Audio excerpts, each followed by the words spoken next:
Welcome to GOS Media. I am J.L. Smith. A young man's love for sea creatures compelled him to a coastal university to study oceanography. When he arrived as a freshman, he rented a garage and began building a large sailboat. His goal was to sail around the world and learn about unique sea life firsthand. During his senior year, he met the girl of his dreams and they married. Every night after classes, the two would be found working on the sailboat late into the night. Before they knew it, graduation was a month away, and it was time to test the sailboat on the water. After sailing around the harbor, they put the sailboat back into the garage to fix the minor problems they discovered. The graduation ceremony came and went. Nothing was standing in their way, and their lifelong dreams stood before them. The couple took the sailboat out into the harbor, and this time, they spent the night. The young man decided the boat needed some minor tweaks, so he took it back into the garage. A few months later, student loan bills started to arrive, and the couple took part-time jobs, limiting their ability to work on the sailboat. Of course, because of the early winter, there was no hurry anyway. It took 18 months to finally get the boat back into the harbor, and they intended to sail on the open ocean to test out the sails. Just as they were losing sight of the shore, the young man said he didn't trust the ropes and pulleys because they were a year older.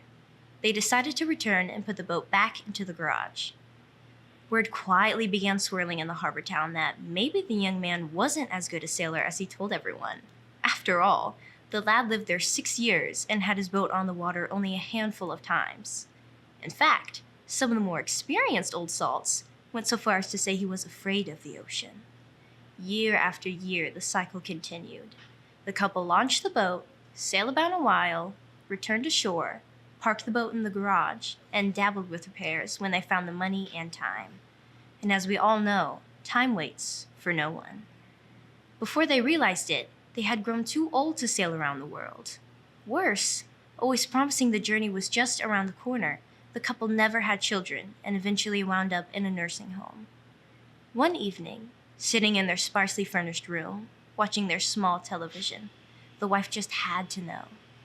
"Honey, were you afraid of the ocean?" she asked.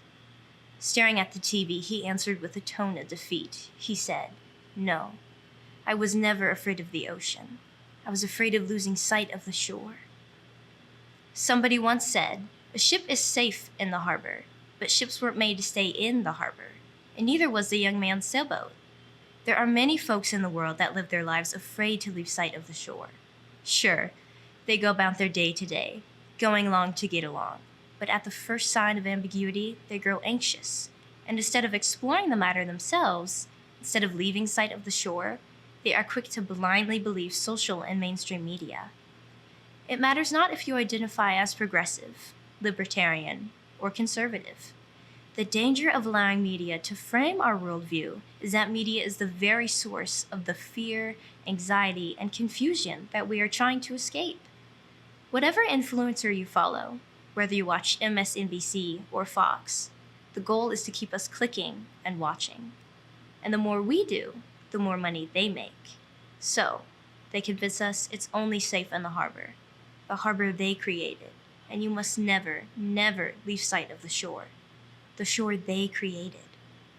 Whether you believe it or not, know it or not, or like it or not, if you're hearing these words, you are already sailing on the ocean of this thing we call life. It was far too late when our young man learned that he was afraid to lose sight of the shore, but it's not too late for us. If you find yourself tending to keep the shore in sight, reflect upon today's grain of sugar. Living not to die is no living at all. How about it, guys? Are you apt to keep the shore in sight, or are you one to be found sailing on the deep blue sea? Whichever it is, tell us about it in the comments below. On behalf of GOS Media, thanks for stopping by. If you enjoy our videos, then please like, subscribe, and share with others. If you want to support our work, then become a Colony member by joining us on Patreon or pick up some merch from our website. Links are pinned below. Once again, thanks for tuning into Grains of Sugar. I've been your host, J.L. Smith.